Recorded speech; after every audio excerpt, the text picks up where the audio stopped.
नमस्कार दोस्तों, मैं मनीष कुमार। अखंड भारत की आवाज़ हरियाणा की हलचल में आप लोगों का स्वागत है। और अभी मेरे साथ जो बीजेपी पार्टी के पानीपत से युवा मोर्चा के जो प्रेसिडेंट हैं बलिंदर जी साथ में हैं। काफ़ी क्वेश्चन हैं जो मुझे पूछने थे और आज मौका मिल ही गया इनसे मुलाकात। वैसे तो मुलाकात चलते फिरते होती रहती थी, लेकिन एक 5-10 मिनट का समय अभी निकाला है। तो सबसे पहले बलिंदर जी, आपका स्वागत है हमारे चैनल पे। सभी को वंदे मातरम, जय श्री राम। जय श्री राम। तो सबसे पहले आपके जो बीजेपी पार्टी की एक नई कार्यकारिणी बनाई गई है, उसकी शुभकामनाएं हमारे चैनल की तरफ से। जी, हम शीर्ष नेताओं का जो हमारा नेतृत्व कर रहे हैं, उन्होंने हमारे पानीपत के नेताओं पर इतना भरोसा जताया कि कार्यकारिणी में अब जो बनाए हैं बहुत सारे हमारे सीनियर नेता का नाम आया है। मैं अपने युवा मोर्चा की ओर से सभी को बधाई देता हूँ। कुछ क्वेश्चन हैं कोरोना काल को लेके, सीधा क्वेश्चन। जहाँ पर बीजेपी पार्टी का या जेजेपी पार्टी का कोई जो गठबंधन की सरकार है मौजूदा हरियाणा में, जहाँ पर इनके कार्यक्रम होते हैं वहाँ पर कोरोना की गाइडलाइन फॉलो नहीं की जाती ज़्यादातर, और आम आदमी का एक मास्क ना लगाने पे उसका चालान काट दिया जाता है। क्या कुछ कहना है? भाई, चालान तो हमारे भी कटा है अगर आप मास्क ना लगाएं तो। आप लोगों के कम और एक आम आदमी कार्यक्रम में कम। वैसे तो आपकी निजी जिंदगी भी है, मैं उसकी बात नहीं करूँगा। कार्यक्रमों में जो कोविड की नियमों की धज्जियाँ उड़ाई जाती हैं, ये साफ कई कार्यक्रमों में देखा है। और इस चीज़ के जो यदि हम प्रूफ की बात करें, काफ़ी सारी वीडियोज़ हैं। एक बात सुन भाई मेरे, तू पत्रकार भाई, एक बात सुन ले। बीजेपी पार्टी वह पार्टी है जिसने कोरोना काल में, सुन मेरी बात सुन एक बार। अरे मैं एक पार्टी की बात करे यार, कोई प्रोग्राम की बात करे नहीं। बीजेपी पार्टी वह पार्टी है जो पहली पार्टी थी जिसने कोरोना का हेल्पलाइन डेस्क बोर्ड लगवा दिया था। और बात सुनो जी, युवा मोर्चा की जिम्मेवारी थी, 5-6 दिन हमने वहां पर डेस्क बोर्ड लगाया और लोगों को बेड, लोगों को एम्बुलेंस, ट्रीटमेंट के लिए कुछ भी भाई साहब मारे हैं ना, 3 कार्यकर्ता इफेक्टिव ही हो गए थे। मैं उस चीज को मैं नजरअंदाज नहीं कर रहा हूँ, मैं उस चीज को बोल रहा हूँ जब भी कोई कार्यक्रम होता है वहां पे कोरोना के नियमों की धज्जियां उड़ाई जाती हैं, ये मुझे देखने को मिला है। कोरोना के गाइडलाइन तो हम चलावें, कोरोना के हमारे तो गाड़ियां में सैनिटाइजर बांटने के लिए भी और मास्क भी, और अपने खातर भी हम भी मास्क लगा कर रखा है। और हम कैसे धज्जियां उड़ा देंगे भाई साहब? प्रोग्राम में हम धज्जियां बिल्कुल नहीं उड़ाते कोई जी। मैं आपको, यदि नहीं है आप फोन उठाओ और आप कोई भी कार्यक्रम आप देख लो, उसमें साफ दिखाई। भाई मेरे नेता, पार्टी के नेता, हमारे कार्यकर्ता, खुद हम भी आगे, हम है मिट्टी से जुड़े हुए आदमी। ठीक है। और हम वो आदमी है जो मतलब सबसे पीछे खड़े हुए आदमी की चिंता करते हैं। हम वो आदमी है, चाहे कुछ भी हो, हम छाती गला का काम करने की हिम्मत रखें जी। पार्टी वो पार्टी है जो कागजा में काम नहीं करती, जमीनी लेवल पर काम करती है। अगर किसी भाई का मतलब कोई मिलने जुलने के लिए आ रहा है, कोई काम के लिए आ रहा है, उससे एक पर्सनली तौर पर बात कर ले, तो इसमें तो कोई धज्जियां उड़ाने की मैं बात समझता नहीं। मतलब आप लोगों ने कोरोना की धज्जियां नहीं उड़ाई? हम तो कोरोना की गाइडलाइन को फॉलो करवाने वाले हैं, धज्जियां कैसे उड़ा देंगे हम? मतलब वो वीडियो सारी गलत है? अरे वीडियो की ऐसी बात है, कोरोना जो जैसे अंदर चले गए, सैनिटाइज का जो ये पंखे भी लगा दिए जावा है, सैनिटाइज हो के व्यक्ति हाथ भी धो रहे हैं, मास्क भी लगा रहे थे, अंदर चले गए, बातचीत कर रहे, सब सैनिटाइज होकर चले गए, तो एक जगह गोल मिलकर खड़े हो गए। तो इसमें कोरोना की आप धज्जियां मान रहे हो, पर हम इसको धज्जियां नहीं मानते बिल्कुल। चलो वो आप मानो या ना मानो, लेकिन वो धज्जियां उड़ी हुई है वो आप मानो या ना मानो, वो तो आदमी के ऊपर डिपेंड करता है। अरे धज्जियां कमाल कर रहे यार, ये जो पुतले फूकना हुआ, ये धज्जियां नहीं उड़ाते, ये कभी मास्क भी लाते। जो टिकरी बॉर्डर पे बैठे हैं और सिंह बॉर्डर पे बैठे हैं, ओड़ा कोरोना उनका कोई कोरोना का तो खुद बोलते हैं कोरोना है ही नहीं। वो तो साफ अपने शब्दों में बोलते हैं, बेशक बोलते होंगे, पर उनके जो नेता है ना, जो सीधे टिक्के लगवा, टिक्का लगवा करने को है, अपना टिक्का लगवा लेंगे और कोरोना कराना कुछ नहीं है भाई, कोई जरूरत नहीं टिक्के लगवाने, अपना टिक्का लगवा रहे। राहुल गांधी देख ले, पप्पू महाराज ने अपने तो टिक्का लगवा लिया, और तो बोले टिक्के ना लगवाओ। अरे हमारी तूड़े जो भूस होता है ना, तूड़ी, उसमें भी छुपो कर रख दी, सेंटर सरकार ने अपने हाथ में लेनी पड़ी वैक्सीन। अरे बेच खाई। अगर ये तो शुक्र मानो या विपदा बीजेपी के टाइम में आई है, कांग्रेस के टाइम में आती तो वर्ल्ड में एक रिकॉर्ड और होता, कोरोना घोटाला कांग्रेस का। अरे हमारा बता दो भाई जी, हम तो वो आदमी है जो घर पे सैनिटाइज खरीद कर और बांटने की हिम्मत रखते हैं। चाहे मेरा ब्योत 1 रुपये का हो और चाहे मेरा ब्योत 10 रुपये का हो, फिर भी हम घर पे लगाने की हिम्मत रखा है। अच्छा, दूसरा क्वेश्चन मेरा ये है कि जब किसान आंदोलन के जो भी किसान शीर्ष नेता हैं या किसान आंदोलन को जो समर्थन करने वाले हैं, या बीजेपी हो या जेजेपी के कार्यक्रम जितने भी होते हैं, पुलिस पहले भी पुलिस की निगरानी में होते थे, लेकिन एज कंपेयर टू आज के टाइम पर ज़्यादा पुलिस की निगरानी होती है, पुलिस की ज़्यादा प्रोटेक्शन होती है। ये मतलब कब तक चलता रहेगा? किसान आंदोलन के 6 महीने से ज़्यादा हो चुके हैं, साफ साफ उन्होंने विरोध का उन्होंने ऐलान कर रखा है। कहीं पर भी बीजेपी और जेजेपी के नेताओं का कोई भी कार्यक्रम होगा, उनके नेताओं का विरोध किया जाएगा। तो उस बीच में जब आप लोगों के कार्यक्रम होते हैं, ये कार्यक्रम एक पुलिस छावनी तो नहीं बनती, लेकिन पुलिस छावनी बनने में कमी भी नहीं रहती। तो ये कब तक चलेगा, या ये यूं ही निरंतर जब तक आपके जो मौजूदा सरकार है जब तक रहेगी, या तब तक चलेगा, या किसानों का कुछ समाधान होगा? ऐसा इसके बारे में जो किसान आंदोलन है ना, जो किसान है वे हैं हमारे भाई, हम भी किसान हैं और वे हमारे भाई हैं। किसान कोई गैर नहीं है, अपने ही तो हैं सारे। जब अगर मेरा और मेरे भाई का रोड़ा हो जाएगा, मेरा पापा बीच में आया था, मेरे पिताजी आएंगे बीच में, काउंटर करेंगे, मेरे माँ बाप खड़े होंगे, भाई रोड़ा ना होगा इनका। पुलिस प्रशासन भी हमारे बड़ों वाली ही भूमिका निभा रहा है। भाई वो तो मांग रहे हैं और हम अपना कार्यक्रम कर रहे हैं। हमने ये भी नहीं कहा भाई हम आपकी मांग नहीं मानते। हमारे तो नेता ऐसी बात करते ही नहीं कभी भी, वो तो बातचीत करने के लिए भी तैयार थे, सब कुछ करने के लिए थे। पर एक क्या है, बातचीत जब करने का माध्यम हुआ ना, तो ये उठ कर भाग जाए, बातचीत करते नहीं। और बातचीत नहीं करते तो ये नया प्रोपगंडा रच दें, नई स्कीमें ला दें उनमें, तो इसमें सरकार का क्या दोष है? नहीं, मैं सरकार का दोष नहीं कह रहा, मैं ये कह रहा हूँ इनका समाधान होगा। समाधान तो देखो जी, समाधान तो कोरोना का भी होगा, या जितने जो भी सरकार का समय है, उस समय के पूरे दौरान ही ऐसे ही स्थिति बनी रहेगी, या समाधान हो जाएगा? समाधान तो कोरोना बीमारी का भी होना है, समाधान तो कैंसर का भी कुछ रोकथाम करी जावा है, समाधान तो मतलब हर एक बीमारी का। तो यह भी जो बीमारी है ना, आंदोलन करने वाली और या बैठने वाली, संसाधन रोकने वाली, एक बात बता भाई, इतनी डील दे रहे हैं, इतना वो कर रहे हैं, भाई तुम मान जो बरगला रखे हैं और जो बेवकूफ बना रहे हैं ना, ये भाई वापिस आ जाओ। अगर आप जाम लगा दो, सरकारी व्यवस्था में बाधा गिरने का आपके ऊपर केस लग जाएगा। उन्होंने हमारा NH1 बिल्कुल जाम कर रखा है, बिल्कुल आना जाना बंद कर रखा है, आसपास के गांव परेशान है, मध्यम व्यापारी वर्ग परेशान है, दिल्ली तक कनेक्शन टूट रहा है। तो ये परेशानी बढ़ा रहे हैं, घटा रहे हैं। मांग मानने का कौन सा तरीका है? एक आंदोलन चला था, आपको पता हो तो, मराठा मुक्ति मोर्चा। उसमें क्या था भाई, सब साइलेंट रहेंगे और चुपचाप रहेंगे, कोई सरकारी बात देना ठेस नहीं पहुंचाएगा, लाइन में चलेंगे। अगर कहीं पर डिस्पोजल भी है पड़ा है ना, कोई बोतल पड़ी, उसको उठाएंगे और डस्टबिन में डाल देंगे। उसका एक रिकॉर्ड बना है। और ये आंदोलन कर रहे हैं, किसी के कपड़े पाड़ दिए, किसी का चक्कू मार दिया, किसी का गाड़ी तोड़ दी, किसी कुछ कर दिया। किसान नहीं कर रहा ये काम कर रहे हैं राजनेता, जो पीछे तो उंगली लगा दे हैं और मेरे भाई भोले भाले भाइया नागा कर दें और आप अपना भाग जाए। एक किसान थे, किसान का आंदोलन था। अरे कौन सा आंदोलन होया जो 100 तिरंगा लाल किले पर तैर कर निशान साहिब का झंडा लगा रहे हैं?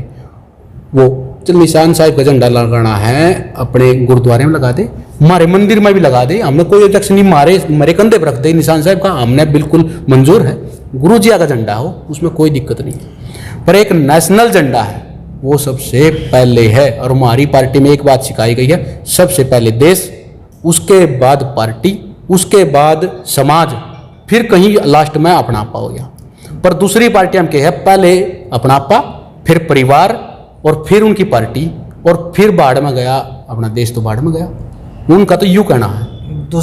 जो मेरा तीसरा क्वेश्चन है, बीजेपी के हो या जेजेपी के हो नेताओं का, मतलब उनकी गाड़ियों के आगे आकर भी विरोध किया गया। यदि किसी टोल से क्रॉस हो रही है या कहीं किसी प्रोग्राम में गया है कोई भी बीजेपी का नेता या सांसद या जेजेपी का विधायक, जैसे बबीता फोगाट थी, नायब सैनी जी जो सांसद हैं वो थे, और जेजेपी के सिया जी थे विधायक, और देवेंद्र बबली जी की तो गाड़ी पे हमला कर दिया था, और काफ़ी बड़ा हंगामा हुआ था, पुलिस प्रोटेक्शन पूरे उनके घर के चारों ओर लगा दी गई थी, कहीं उन पे हमला वगैरह ना हो। तो क्या लगता है, और ये बोला जा रहा है लोकतंत्र खतरे में है, वाकई लोकतंत्र खतरे में है, तो सरकार जो मौजूदा सरकार है लोकतंत्र को बचाने के लिए क्या कर रही है?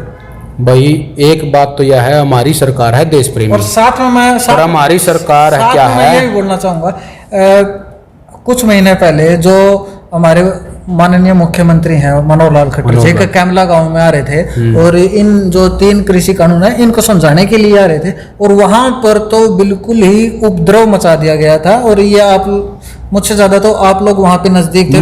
मैं स्टेज के पास खड़ा था, जिस टाइम ने लाठी लूठी मारना तोड़ना और लठ बजाना शुरू किया, मेरी गाड़ी पर पार्टी का चिन्ह लग रहा था, गाड़ी का लठ मारे उन्हें। कहाँ तक सही और कहाँ तक गलत है? बिल्कुल गलत है। लोकतंत्र बचने की और बचाने की बात कर रहे हैं। लोकतंत्र खतरे में कौन डाल रहा है? लोकतंत्र खतरे में डाल रहे हैं वो आंदोलनकारी डाल रहे हैं, तो किसान नहीं डाले, आंदोलनकारी डाल रहे हैं। उसने तो बेवकूफ बना रहे हैं भाई साहब, भाईचारा खराब करने की सलाह है ये। अरे कोई आज तक देखा है कोई पंचायत हो रही हो, पंचायत का लठ थोड़ी मारा करें, पंचायत तो फैसला करने खातर हुआ है ना। वहां पर भी कैमले में पंचायत बुलाई गई थी, किसान के जो 3 कानून जो बनाए हैं ना खेती पे, वो समझाने के लिए आ रहे थे, वे लागू करने के लिए। लागू तो सेंटर सरकार ने करे हैं, और फिर विरोध करना है। विरोध करना है तो तू इलेक्शन में करिए ना, विरोध करना है तू वोट गिरने के टाइम करिए विरोध। तेरे में अगर उनमें अगर दम है, आंदोलनकारी में दम है, अरे आकर दिखाओ यार, हमने अपनी सरकार ले आओ और कानून रद्द कर दियो। हम तो अपना काम कर रहे हैं और करते रहेंगे भाई, देश खातर काम कर रहे हैं, देश खातर काम करते रहेंगे। हमारी पार्टी ऐसी है जिसने भी ये लगा ना कोई उस खातर अपने लालच के लिए आ रहा है, उसके लिए इस पार्टी में कोई स्थान है ही नहीं। मतलब कहने का मतलब ये है कानून तो रद्द होंगे नहीं, चाहे कुछ भी हो जाए। क्यों होंगे कानून रद्द? जीवन कानून नाम है, मतलब किसान मेरे भाई पूरे देश में चलाए लागू है कानून। किसान आंदोलन जो चल रहा है और वो इसी भरोसे चल रहा है ना भाई, किसान आंदोलन के तहत। अरे नहीं, कानून रद्द होंगे, सिर्फ और सिर्फ सत्ता के लिए चल रहा है। 7 साल हो गए सत्ता तो बाहर हैं, वो तो ये नहीं, वो तो ये कीटाणु उठ रहे हैं। दो बातें उनकी मान लो, एमएसपी को लिखित में दे दो और ये कानून रद्द कर दो, हम अपने अपने घर पे आ जाएंगे। एक बात बताओ, एमएसपी की बात कर रहे हैं, लिखित में ले लो, लिखित में दे दो। शीर्षम का रेट एमएसपी का कितना है? और शीर्षम बिक्री 8200 रुपये। अरे एमएसपी बेचूं मैं, बिना एमएसपी बेचूं जी, मैं उस चीज पर चर्चा नहीं कर रहा। भाई में बेवकूफ बना रहे हैं, उनकी तो 48-39 मांग है, और फिर नुको है एमएसपी लिखित रूप में, इन 3 कानूनों ने रद्द करो। अरे तेरे खातर थोड़ी ना कानून बनाए हैं, पूरे देश खातर कानून बनाए हैं। पूरी ये किसान है ये सिर्फ क्या कर रहे हैं, ये कुछ तो खालिस्तान नहीं भाई, खालिस्तान। देख, किसान आंदोलन की आड़ में ऑस्ट्रेलिया में एक प्रोटेस्ट कर दिया, अपने बीजेपी का झंडा पैरा तला, बीजेपी का नहीं सॉरी तिरंगा झंडा पैरा तला रोंदने की कोशिश करी उन्हें। विशाल जुड़ने के काम करे, पैरा तले था वो झंडा उठाया कर लहरा दिया अपना झंडा। हमने गर्व है अपने विशाल भाई पे। एक राजनीतिक छोड़ दे भाई, मैं किस पार्टी से संबंध करता हूँ, पर देश की बात है यार। उसने आज कहाँ है वो? जेल में। उसके लिए हमने भी आवाज उठाई। मैं खुद गृह मंत्री अनिल विज के पास भी मैं गया था, और सांसद भाटिया के पास भी गया था, और अपने सभी एमएलए तभी मानना है पूरी। और मेरी सरकार का प्रत्येक व्यक्ति उसको चाहता है भाई वो कल अपने देश आ जाए, सुरक्षित आ जाए। और देखो निस्संग मैं एक प्रोटेस्ट निकाला चोरकार से लड़कों ने, कुछ तिरंगा यात्रा निकाली और उन्होंने कहा खालिस्तान मुर्दाबाद। भाई साहब वहां पर वो आंदोलनकारी खड़े हो गए, नहीं बोले मारी तो धार्मिक भावना ठेस पहुंचा रहे। अरे तेरी खालिस्तान की भावना है ना, तो हिंदुस्तान में तो भाई खालिस्तानी भावना को नहीं चलती। आज तो वे विरोध कर रहे हैं और वो कह रहे हैं भाई खालिस्तान के ऊपर हम ये कर देंगे, वो कर देंगे। भैया हम तो खालिस्तानी मारे तो कोई जिंदाबाद बोलेगा नहीं, हम तो पिटांगे भी ना। विशाल जुड़ वाले विषय पे सरकार ने क्या कदम उठाया है? क्या भाई साहब हमारे को आश्वासन दिया है, और उन्होंने मीडिया के आगे भी लिखित रूप में भी पत्र लिखा है अपने विदेश मंत्री जी को। विशाल जूड के वहाँ अपने एम्बेसी में भी बात हुई है, वहाँ से अपना वहाँ भी गए हैं, जेल वार्डन है उससे भी बात हुई है। पहले उसको कुछ उपद्रवी जो सरदार खालिस्तानी है वो तंग कर रहे थे, तो अपनी बात होने के बाद अब उसको जो फीडबैक लिया है वो ठीक है, और बहुत ही जल्द विशाल भाई हमारे बीच होगा। शेर है वो लड़का, कोई और पार्टीबाजी का नहीं की बात कर रहा है। उसने किसी पार्टी का झंडा नहीं फहराया भाई साहब, उसने देश का झंडा फहराया है, और देश के लिए तो सब एक कुर्बान है। पार्टी बाद में, देश पहला भाई, सीधी बात या। और पर कुछ आए थे, एक बात था, मेरे हमारे विधायक की भी पोस्ट आ रही है, जिला अध्यक्ष जी की भी पोस्ट आ रही है विशाल जोड़ के ऊपर, और सभी नेता बीजेपी के और संगठन जो राष्ट्र प्रेमी संगठन है ना, समितियां चल रही हैं देश में, वो भी सब पोस्ट डाल रहे हैं, प्रोटेस्ट कर रहे हैं। तू एक बता दे रहा किसी कांग्रेसी की एक पोस्ट आई हो तू छोरे खातर, देश खातर खड़े होगा वो, एक भी कांग्रेसी की ये एनएलडी वाले उनकी आई हो तो कोई से की कोई नहीं कर रहा। सारा ठेकेदारी बीजेपी ने उठा रखी, उनका कुछ फर्ज बनता होगा ना इस देश में रहने का। विशाल ने कोई पार्टी का समर्थन नहीं कराया, भाई पार्टी का समर्थन देश का समर्थन कराया, पर ये घटिया इंसान है भाई, और इनकी घटिया सोच है। इन ना तो के है नौकरी में चिया थी भाई, पीछे मैं अपना 10-10 लाख रुपए दे और पुलिस में लागो, 5 लाख रुपए दे चपड़ासी लागो, पर वो कर दिया काम बंद, दलाली को हो गया काम बंद। ये दलाल सोची राखी तो पाऊंगा, ये भी एक काम है। सिर्फ किसान अन्नदाता ऐसा है भाई, उनको बर्ग ले लो, और अपना मोदी सरकार के है, इंदिरा गांधी ने लठ मरवाए, साधुआ पर गोली चलवाई, सब ना पता इस बात का। भाई अपना मिर्चपुर कांड ले ले, सारी सत्ता जितनी चली नहीं कांड हुए हैं, पर हमने तो कांडी आदमी थे जो कांड करा थे, वही भीतर ठोके हैं हमारी तो बीजेपी सरकार ने। हमारी तो पार्टी वह पार्टी है भाई। कल मैं गलत करूंगा ना, मैं बेशक भी बीजेपी का जिला अध्यक्ष हूँ युवा का, पर मैं गलत करूंगा तो मैंने भी 1 मिनट का पहले भीतर मैं भी उससे सामान्य नागरिक हूं, और वही काम करना बस। हाँ, सिर्फ मेरे ऊपर जिम्मेवारी इतनी है तो ना देश के लिए थोड़ी ज्यादा आवाज उठानी और युवा को एकत्रित करना है। कोई मैं स्पेशल नहीं बना दिया भाई तू स्पेशल बेटा नहीं के बन गया है। अगर मैं गलत काम करूंगा, देश विरोधी काम करूंगा, तो जेल में जाऊंगा। मेरा लास्ट क्वेश्चन है कि जो ये कोरोना काल जो चला हुआ है, इसमें जो जैसे स्कूल विज्ञापन दे रहे हैं, जिन के जो व्यवसाय हैं जिनका इससे प्रभाव पड़ा है, इस पर मतलब आपके शीर्ष नेताओं से भी बातचीत होती होगी, कब तक इन चीज़ों को सामान्य कर दिया जाएगा? मतलब कोरोना अब बिल्कुल डाउन पे चल रहा है इस टाइम पे, तो ना के बराबर ही मान के चले एज है तो, लेकिन एज कंपेयर टू उस समय को हम याद करें जिस टाइम पे 600 700 केस आते थे जिले से, उससे कम आ चुका है और ज्ञापन दे रहे हैं। क्या कितना लगता है कि जल्दी ही सारी चीज़ें सामान्य हो जाएंगी? सामान्य तो ऐसा है जी, वैक्सीनेशन चल रहा है। हाँ, वैक्सीनेशन 100% होने के बाद अपने आप सब सामान्य आ जाएगा। और जब तक लोग गाइडलाइन मतलब बाहर निकलना है, सैनिटाइज से हाथ धोने हैं, एक दूसरे से मतलब दूरी बनाकर बैठना है, तो थोड़ा सा ये भी करना पड़ेगा। उसके साथ साथ उसमें डील करते हैं अपने आदमी। ग्रामीणांचल में तो आप जाकर देखो तो उन मतलब कोरोना मतलब लगता ही नहीं कुछ भी, ग्रामीणांचल में देखा। पर ईब तो ग्रामीणांचल में पहुंच गया कोरोना। ये जो सेकंड वेव थी इसमें गाँवों पे ज़्यादा अटैक हुआ, खूब अटैक हुआ है, पर गाँव पर अटैक खूब हुआ है, फिर भी शहर से कम है। गांव की जो एक, क्योंकि उनकी इम्यूनिटी पावर ला ले, काम करने की क्षमता लगा ले।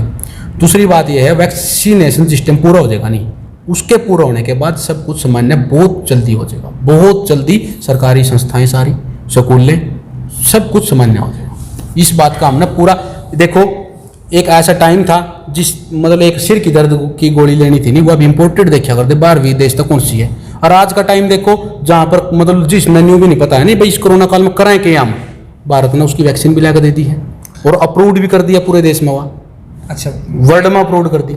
एक बस कड़वा सा क्वेश्चन है, एक है लास्ट है ये। कड़वा पूछ ले भाई, मीठा कौन सा? नहीं, कड़वा ये थोड़ा ज़्यादा कड़वा है। जब भी हम बीजेपी के नेताओं से कभी हम प्रेस कॉन्फ्रेंस में मिलते हैं या कभी हम कहीं पर हम बाइट लेते हैं, तो यदि उनके इच्छानुसार क्वेश्चन ना पूछा जाए तो वो तू तड़ाक या एग्रेसिव हो जाते हैं। ये चीज़ें हमें देखने को मिली हैं।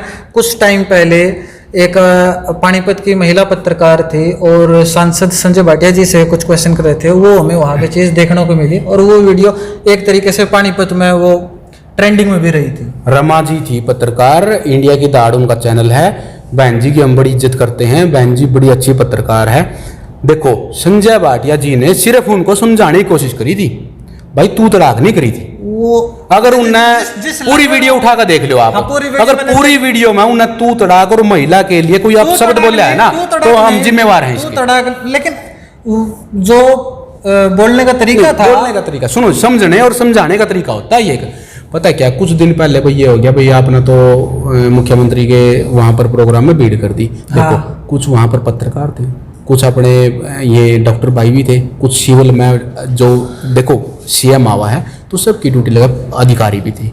अगर उसमें वो क्या है जी, सीएम अगर बोल रहे हैं तो स्टाफ वाले खड़े होकर सब आगे भाई सीएम साहब क्या बोलेंगे, ठीक है, तो उसमें क्या करें नेगेटिव भाई वो कर दिया, ये कर दिया, ये कर दिया। नहीं, मैं वो क्वेश्चन करना तो नहीं चाहूँगा, जब आपने बोल ही दिया तो मैं पूछ लेता हूँ। जब आपकी जो बीजेपी से जो पानीपत को रिप्रेजेंट करती हैं अर्चना मैम, जब जो सीएम साहब आए थे बालजटाना गांव में कोविड अस्पताल का उद्घाटन करने के लिए, जब लोकल मीडिया को तो भीड़ का रूप दे दिया गया और जो समर्थक थे उनको भीड़ का रूप नहीं दिया गया।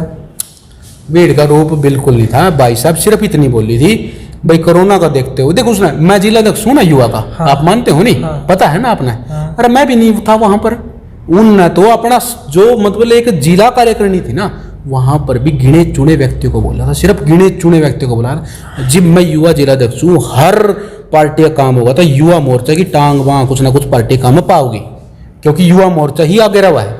अगर हम ही उस प्रोग्राम में नहीं पहुंचे भाई, इसलिए नहीं पहुंचे क्योंकि वहां पर कोरोना की गाइडलाइन चल रही थी। और फिर क्या था लोकल मीडिया की, बताऊंगा मैं अपना बात, मैडम अर्चना जी ने आदेश दिया था भाई कोई अंदर नहीं आना चाहिए, सोचने की एक बात है, वो सिर्फ ना मैडम अर्चना जी बाद में जब मीडिया ने उनसे बात करने की कोशिश की गई थी तो उन्होंने ये बातें बोली हैं। मैडम अर्चना जी ने ये बोली थी, जो भीड़ आप दिखा रहे थे ना वो बीजेपी कार्यकर्ताओं की नहीं थी, वो स्टाफ की थी, पर उसने मैं अपने ऊपर लेकर पड़ चुकी, तो मेरी गलती है कि मैडम जी की गलती। मैम ने ये बोला था लोकल मीडिया होने की वजह से वहां, अरे लोकल मीडिया तो मैं भी आ गया, कोई लाइव चला रहा है, कोई अधिकारी आ रहा है, कोई डॉक्टर आ रहा है, ये तो सारी लोकल मीडिया तो होगी। शहर की मीडिया को लोकल मीडिया बोला जाता है, कोई बात नहीं, जो टीवी मीडिया है वो टीवी मीडिया में, तो शहर की मीडिया नहीं पहुंची वहां, एक भी मीडिया नहीं थी वहां, शहर की मीडिया थी, तो फिर कैसे वो जब उनको बाहर ही रोक दिया, चुनिंदा मीडिया थी सर, चुनिंदा मीडिया फिर भीड़ कैसे होगी? और मीडिया को तो अंदर एंट्री नहीं मिली सर, जब मीडिया को अंदर एंट्री नहीं तो मीडिया की भीड़ कैसे? कुछ मीडिया कर्मी बाहर तो खड़े थे सर, अंदर नहीं जाने दिया उनको, बस भाई अंदर अधिकारियों ने नहीं जाने दिया। पहली तो बात यह है, हमारी पार्टी में कोई भी ये नहीं कहा करता भाई कौन अंदर आएगा कौन नहीं आएगा। हाँ, अगर जो हमारी मीटिंग है उसमें जो अपेक्षित है वही अंदर आते हैं।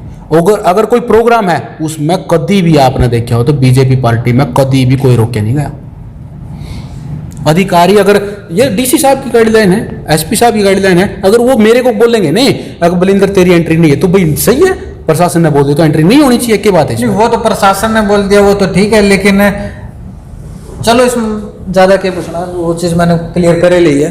तो कुल मिलाकर जो बलिंदर भाई साहब का समय कुछ ज़्यादा ले लिया, भाई साहब ने कहीं जाना था, तो मैं ये कहना चाहूँगा यदि और भी किसी का कुछ क्वेश्चन है बलिंदर भाई के रिगार्डिंग या किसी नेता के रिगार्डिंग, ऐसा नहीं है कोई बीजेपी के नेता का, कोई कांग्रेस का हो, कोई जेजेपी का, कोई एनएलए का हो, किसी का भी नेता के रिगार्डिंग कोई भी क्वेश्चन है वो आप कमेंट बॉक्स में लिख दीजिए और मैं उनके क्वेश्चन लेने के लिए उनसे समय लूंगा और उनका एक इंटरव्यू करूंगा जो आप लोगों के क्वेश्चन होंगे। तो इस वीडियो के साथ ये वीडियो मैं यहीं पर समाप्त करना चाहूँगा। जय हिंद, जय हरियाणा, जय भारत।